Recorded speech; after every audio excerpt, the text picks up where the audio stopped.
Ngopi bareng. Yobel dan Kasem. Gua kodenya ke dia nih. Udah santai aja. Ya. Kita ngobrol bareng, kita ngopi bareng, kita ya jangan terlalu tegang karena memang supaya apa yang memang nanti kita ngobrolin itu bisa keluar, ya. Siap, Kak. Ya. Yobel ini kalau episode pertama adalah Uli, yang kedua adalah Kak Koni. Dan boleh dibilang Yobel ini anak sekolah minggu dari mereka-mereka ini gitu loh. Iya, betul sekali. Betul sekali ya. Betul banget. Ya. Tapi seperti tadi Kasemi pas Kasemi masuk pertama, saya minder. Kenapa minder? Karena kamu tuh lebih berwibawa. Thank you. Kenapa bisa kayak begitu? Ada ciri khas tersendiri pastinya sih. Ciri khas. Oke, Yobel, tak kenal maka tak sayang. Coba tolong kenalin diri kamu, latar belakang kamu. Ya. Nah, semuanya saya ingin memperkenalkan diri saya. Nama saya itu Yobel Andreas Farulian. Saya asli orang Batak, ya kan. Lahir di Jakarta, tanggal 8 Oktober tahun 2002. Saya anak pertama dari 4 bersaudara. Saya mempunyai 3 orang adik dan semuanya lucu-lucu, puji Tuhan. Nggak kayak kakaknya ya? Kakaknya sedikit lucu katanya seperti itu. Lanjut. Saya mempunyai 2 orang tua yang masih lengkap, dan ayah yang sehat, ibu yang sehat, dan dua-duanya adalah mengikuti teladan seperti Tuhan Yesus Kristus. Saya di usia muda ini saya sangat bersyukur. Kenapa? Karena saya mempunyai teladan yang baik dan itu harus saya ikutin. Siapa? Orang tua saya pribadi. Dan dari teladan itulah saya bisa mengenal Tuhan Yesus.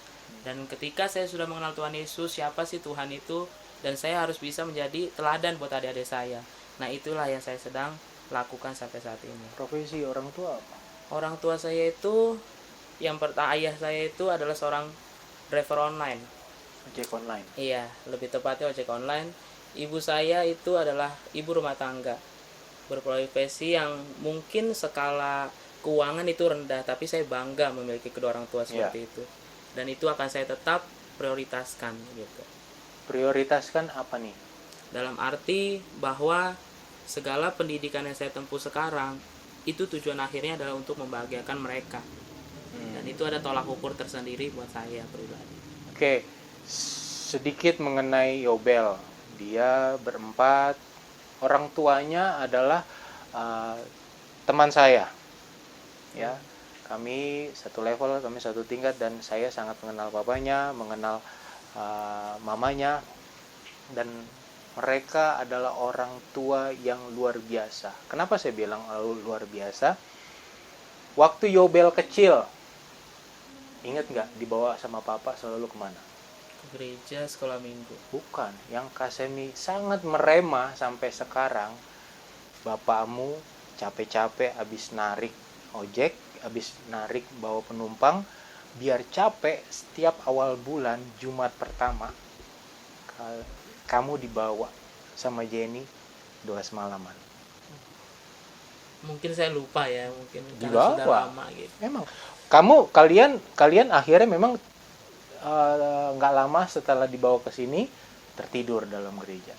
Tapi ada secercah semangat, secercah harapan sama papamu khususnya. Satu kali waktu, apa yang saya buat ini itu akan berbuah hasil, berbuah manis sama anak-anak. Dan itu bisa dilihat. Kasemi bilang tadi waktu kita ngobrol sebelum jauh, apa yang kamu tanam sekarang itu akan kamu tuai nanti. Kamu tanam baik, kamu akan tua yang baik. Kamu tanam buruk sekarang, kamu akan tua yang buruk. Nah, pertanyaannya, waktu anak-anak muda zaman now, kalau Kasemi zaman kunau, kalau zaman sekarang mereka lebih senang nongkrong. Karena levelnya anak-anak muda itu, boleh Kasemi bilang, step tertinggi dari kehidupan anak-anak muda berbicaranya adalah percintaan. Kedua, mereka nongkrong. Ketiga, pergaulan mereka bagaimana. Keempat, baru pendidikan mereka. Bicarain Tuhan itu mah step tangga terbawah.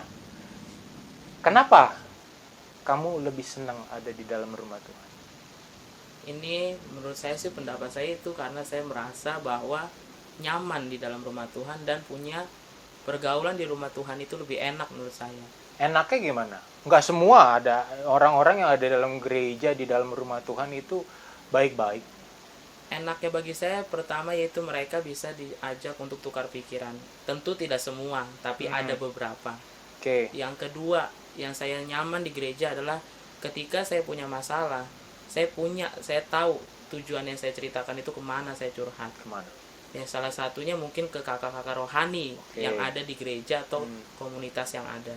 Ya. Yang ketiga, saya punya memang suatu capaian tersendiri bahwa saya harus seperti orang-orang yang di gereja, dalam notabene mereka udah percaya Tuhan secara lama, dan mereka udah punya kehidupan itu sama Tuhan itu dalam gitu. Bel, Kasemi mau tanya nih. Langsung nih, Kasemi langsung Roh Kudus ngomong sama Kasemi begini. Kamu pernah nggak diajak ngobrol sama Roh Kudus? Kamu punya panggilan sendiri nggak?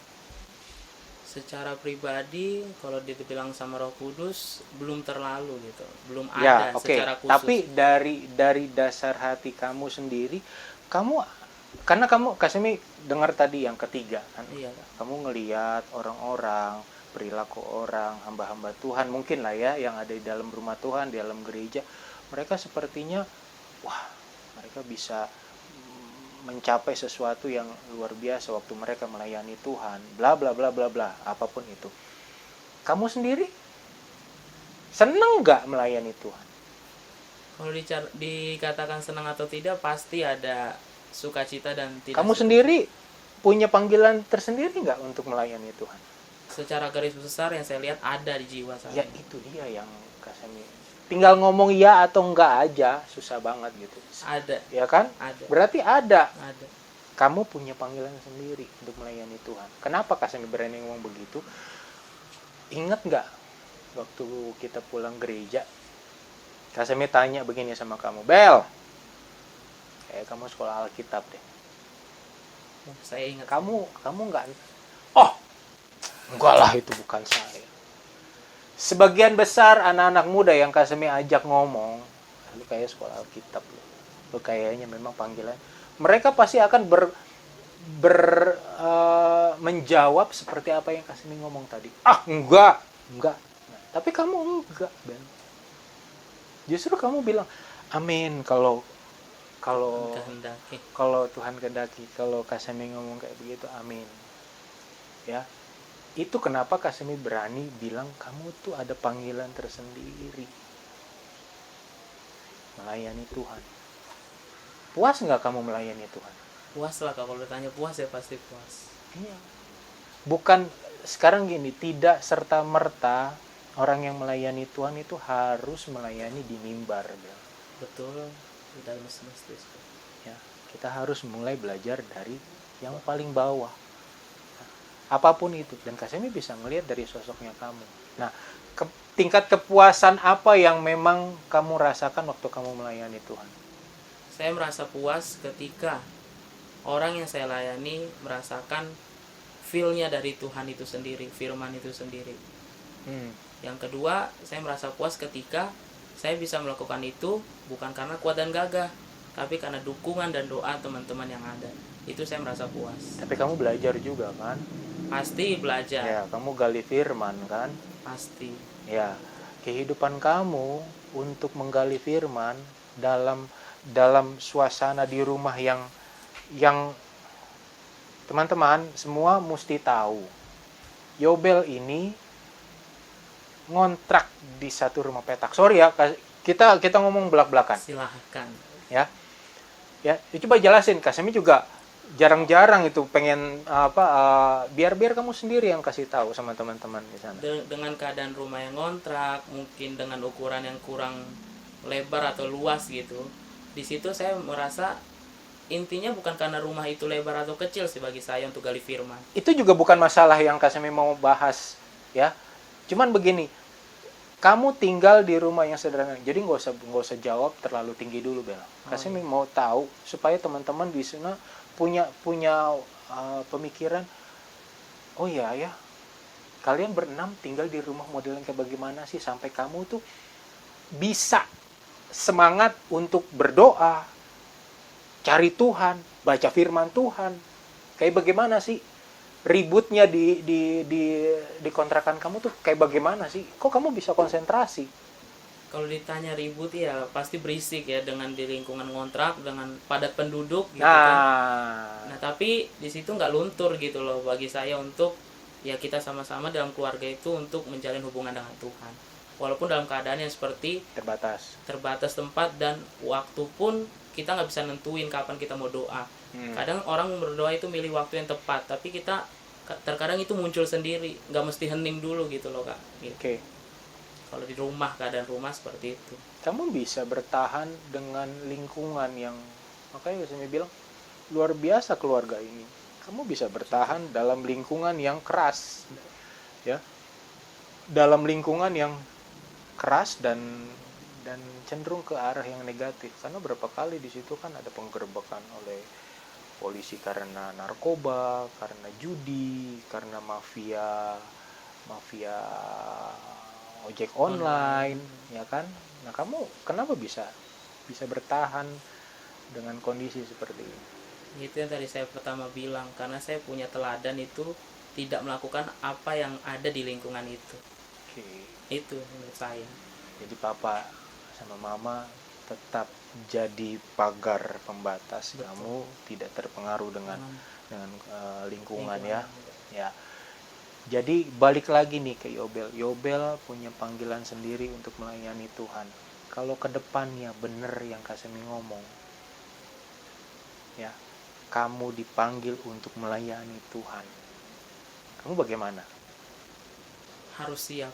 Menurut saya harus siap. Karena nggak semua orang loh. Melayani Tuhan, Kasemi jujur aja ya, berbicara mengenai panggilan. Saya dipanggil untuk melayani Tuhan dari usia 16 tahun. Ya. Nanti nih 14 Juli saya sudah 44 tahun. 14 Juli diingetin. Saya udah 44 tahun. 44 tahun. Ya, 16 tahun. Ya. Kasemi respon panggilan Tuhan.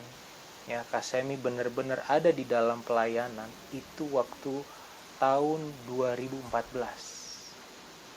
Jadi kalau dari usia Kasemi 16 sampai 2014 itu boleh dibilang diukur ada 24 tahun Kasemi itu menolak melayani Tuhan. Cukup lama. Kamu baru tahu? Baru tahu kalau Kasemi itu nggak mau. Makanya kalau ditanya, lu kayaknya sekolah kita baru kamu ya, pengalaman Kasemi baru kamu yang memang dengan semangat, amin. Kalau Tuhan kehendaki saya bisa dipanggil dan bisa melayani Tuhan, kayaknya baru kamu. Tapi anak-anak muda lain, coba tanya sama Uli sebelah saya ini. Uli, kamu sekolah kitab? Mengenges. Nah, Kasemi juga begitu. Kasemi sudah sebagai anak hamba Tuhan, ya, cucu hamba Tuhan. Notabene hamba Tuhan. Notabene semuanya yang di atas Kasemi itu hamba Tuhan. Ya, tapi saya adalah orang yang paling lama dipanggil Tuhan dan meresponi panggilan Tuhan. Karena Kasemi nggak mau. Kasemi tahu betapa beratnya jadi seorang hamba Tuhan. Tapi kalau kamu berani angkat komitmen seperti itu, pertahankan, Bel. Memang tidak mudah melayani Tuhan. Tapi ada sukacita melayani Tuhan. Puji Tuhan ada pasti. Nah, itu sekarang kamu punya rencana apa nih? Kehidupan kamu di masa muda. Rencana saya ke depan sih sebagai anak muda yang mungkin dipilih Tuhan dan itu udah nggak bisa dipungkiri. Saya pengen bahwa hidup saya itu benar dulu. Orang tua kamu seneng nggak kamu ada di sini? Mereka berpendapat senang, bahkan dipus untuk terus gitu, biar kamu itu ada di dalam jalan yang benar. Itu sih yang selalu diomongin. pelayanan dalam pengiringan kepada Tuhan. Tuhan. Itu yang memang justru orang tua pus begitu. Berarti orang tua dengan sadar bukan melempar kamu, menjebloskan kamu, tapi membawa kamu, ya sudah, menggiring kamu ke arah jalan yang positif. Dan itu memang kamu senang. Dan memang saya senang gitu. Itulah alasan saya sampai hari ini saya ada di dalam rumah Tuhan, lingkupnya pelayanan Tuhan. Iya. Cuman ada nggak batasan-batasan dalam arti aduh, apa ya, saya kayak nggak suka nih, ada yang kamu nggak suka nggak? Waktu kamu mengiring Tuhan, waktu kamu melayani Tuhan, ada nggak keberatan-keberatan yang memang? Kalau dibicara untuk penghalang gitu ya, ada. Karena saya notabene kan masih sekolah. Pelayanan itu terkadang jatuhnya tidak hanya semestinya hari Minggu. Contoh di gereja kita ada yang di mana UG itu hari Kamis tepatnya. UG apa sih? Unbreakable Generation. Unbreakable Generation. Iya. Itu jadi acara remaja komunitas gitu, untuk anak remaja. Jadi panggilan untuk remaja di gereja kita ya. Iya. Oke. Nah di situ terkadang penghalangnya apa? Ketika itu jatuhnya hari Kamis, nah Jumat sebagai anak sekolah kan masih masuk. Malamnya saya penghalangnya terkadang harus belajar. Memang penghalangnya positif, tapi itu menjadi inilah yang susahnya saya untuk terkadang membagi waktu itu gitu. Dan saya merasa punya tanggung jawab juga sebagai seorang pelajar, dan tanggung jawab saya juga sebagai anak Tuhan. Inilah penghalang saya gitu. Sementara di sekolah sendiri capaian apa yang kamu udah raih? Ya, puji Tuhan ya, kalau dibilang capaian sudah beberapa yang terakhir ini kamu ada apa? Ada apa gitu maksudnya di sekolah? Di sekolah saya ya puji Tuhan, terakhir yang kemarin saya ikutin terpilih adalah jadi apa? Itu yang saya ikutin yaitu ada, karena saya aktif di Pramuka juga ya Kak. Saya mengikuti kayak acara nasional, dan itu di luar di kota Jakarta. Di luar Jakarta. Nah, di luar kota, lebih tepatnya di Bali gitu. Oke. Dan itu di situ adalah capaian yang lingkupnya memang itu yang paling tertinggi lah selama saya ada di dalam pendidikan gitu. Ya. Jadi tidak membatasi sebenarnya, Bel. Kami cuma bilang begini.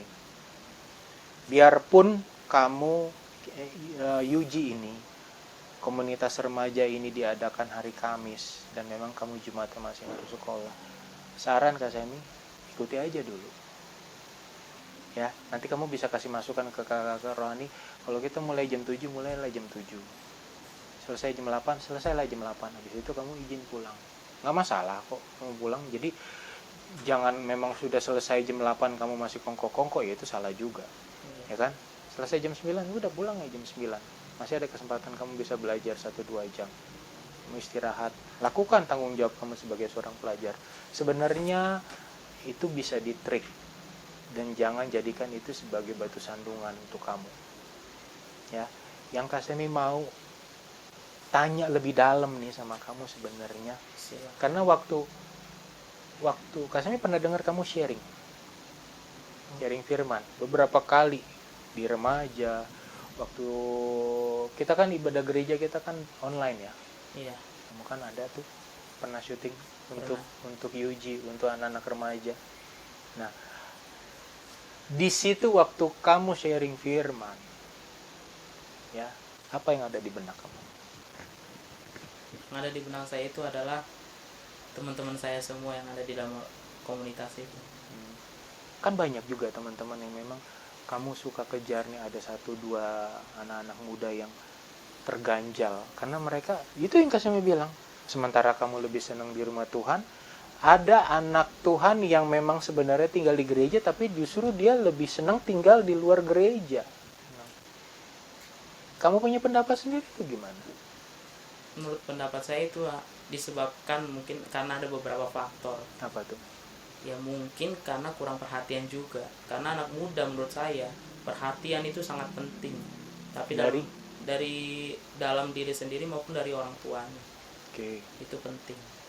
Ya. Jadi itu dari orang tua, dari dalam diri sendiri yang memang, ya itu dia yang kenapa Kak Semi heran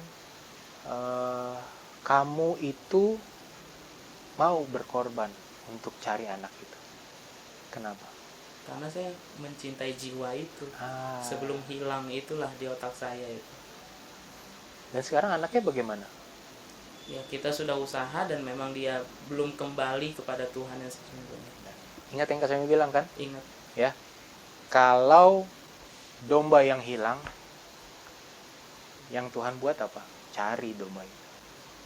Tapi kalau anak yang hilang, Dia Bapak nyari nggak? Enggak, Bapak nggak Tidak nyari. nyari. Bapak nggak nyari. Kalau anak yang hilang, anak itu yang mesti kembali cari Bapak. Izinkan dia dengan proses ini. Kita kan sudah banyak cari. Jadi kalau ketemu anak-anak muda seperti itu, kamu ingatkan. Tapi kalau dia tidak mau menerima, izinkan nanti Tuhan bekerja sama dia, dia yang akan kembali kepada Tuhan. Dia yang kembali ke dalam rumah Tuhan, dia yang akan kembali ke kakak-kakak rohani. Semoga aja seperti itu.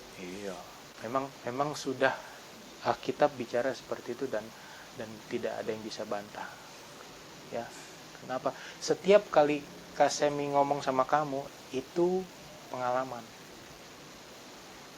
Ya, jadi umur 44, 24 tahun malang melintang di dunia yang liar, tidak melayani Tuhan. Kasemi itu gali pengalaman hidup sampai sekarang. Jadi betapa bangganya Kasemi bisa ngelihat anak-anak muda justru ada di dalam rumah Tuhan. Ya, Iya, Kak. dan jangan pernah kamu tarik diri dari rumah Tuhan. Ya, apa yang kamu bisa sampaikan justru sekarang nih di akhir podcast kita, apa yang kamu bisa sampaikan kepada teman-teman? Mungkin satu kali waktu ada keluarga dari Bapak. Ada nggak keluarga dari Bapak Mama yang memang belum terima Yesus sebagai juru selamat? Memang masih ada. Banyak, pasti banyak. Tapi justru ingat dalam firman Tuhan bilang, jadi saksi di Yerusalem. Tahu nggak di Yerusalem? Belum tahu, Kak. Itu dalam keluarga sendiri. Seluruh Yudea itu di luar, itu pergaulan ruang lingkup. Samaria itu di luar negeri lebih jauh lagi, sampai ke ujung bumi semua. Jadi tenang aja, selama Injil belum tersebar, Tuhan belum akan datang. Tapi kalau Injil sudah tersebar, sudah didengar sama orang, semua sudah mendengar Injil, itu tanda-tandanya Tuhan akan datang. Ya. Nah, sekarang kamu ada nggak yang mau disampaikan? Mungkin, Inang, Amang, bertobatlah, kerajaan Allah sudah dekat. Mungkin gitu. Apa yang Intinya untuk di akhir acara kita ini ya, Kak, ya. Saya punya pesan. belum tentu terakhir gitu. Siapa tahu namanya sudah pesan terakhir gitu, Kak. Iya. Intinya kalau memang kita mau merasakan berkat Tuhan, mau merasakan bagaimana baiknya Tuhan dalam hidup kita, ikuti maunya Tuhan dan ikuti caranya Tuhan. Itu pesan saya. Oke, Kasemi juga merasa seperti itu. Karena ada satu komedian yang memang jadi blessing sekali buat Kasemi. Satu komedian yang memang jadi berkat. Dia stand up comedy. Ya. Ya, Kasemi dengan hormat Kasemi sebut namanya lah ya. Memang kita di sini kita bisa tahu saya ini nggak promo, tapi kita bisa ngomong, saya ngopi nih, ngopi Nescafe. Ini handphone yang saya pakai ini adalah Xiaomi, ya kan? Ini gereja kami ini adalah GPDI Immanuel Sukapura. Jadi kita nggak mengendorsekan apa yang memang ada di tempat ini. Termasuk kesaksian saya mengenai Mongol Stress. Ya. Stand up comedian Mongol Stress, ya. Sedikit banyak Kasmi banyak belajar dari tata cara dia berbicara, dia ngelawak, dia menyampaikan pesan-pesan yang tajam dari lawakan-lawakan dia. Terakhir pokoknya dia bilang, dia cuma sampaikan begini, Tuhan, kemana kau suruh, aku ikut. Kemana kau suruh, aku ikut. Itu rema sekali buat kami. Jadi apa yang Tuhan mau buat sama diri kita, ikut aja. Iya. Betul pesan kamu. Jadi buat teman-teman muda yang ada di sana, ya, ikuti apa yang jadi teladannya Yesus Kristus, ya. Kalau kalian belum mungkin di rumah dalam kondisi, aduh, orang tua gue nggak seperti Yobel. Mungkin ada seperti itu. Ada, bukan mungkin, pasti ada. Jangan kalian justru menarik diri dari rumah Tuhan. Ingetin, jangan mereka menarik diri dari pelayanan, dari gereja. Karena di sana, waktu kita bilang, Tuhan, aku butuh Bapak rohani. Jangan dibilang Kasemi tidak butuh Bapak rohani. Saya butuh orang tua rohani. Biarpun saya punya orang tua jasmani. Orang tua jasmani Kasemi kalian tahu semua. Ya, gembala, sidang. Tapi kalau kamu tanya, jujur Kasemi belak-belakan di sini. Kasemi dekat sama Papa? Enggak. Kasemi dekat sama Mama, iya. Tapi kalau sama Papa enggak, ada batasan sendiri. Ya. Dalam hal tertentu saya bisa terbuka sama dia. Tapi kalau untuk hal yang prinsipil misalnya, saya lebih banyak terbuka sama Mama. Tapi di luar sana kalau kamu tanya, terus bagaimana Kak Semi kehidupan di luar sana? Saya punya orang tua rohani di luar sana. Saya punya bapak rohani, saya punya ibu rohani. Mereka tinggal di Bogor. Oh. Iya. Gideon Manungkol, Kak Ica. Itu bapak rohani, kakak rohani saya. Yang memang menuntun saya waktu saya lagi susah. Biasa kalau sama orang tua, Pak, aku lagi susah. Pasti ada orang tua yang memang, ya sudah kau berdoa lah. Inilah saran saja gitu kan. Terus ada juga orang tua yang memang rada-rada selengean gitu. Kau sih udah tahu salah dibuat, dimarahin lagi kan. Kita yang kena incar. Iya. Tapi kan kalau Bapak rohani enggak, dia mengarahkan dari sisi firman Tuhan, dari pengalaman hidupnya, dan itu saya berkaca sama mereka. Ya, jadi buat teman-teman yang mungkin sekiranya di luar sana, aduh, orang tua rohani gue nggak ada, orang tua gue di rumah itu nggak bisa jadi contoh. Jadilah gue kayak begini, ya. Tapi jangan nyalain diri sendiri ya teman-teman. Justru minta sama Tuhan begini, Tuhan, kirim saya kakak-kakak rohani, kirim saya orang tua rohani, supaya saya bisa ada di jalan yang benar, jadi berkat, dan supaya saya bisa jadi berkat buat keluarga. Itu yang benar. Betul itu. Setuju. Ya. Nah, kamu punya PR.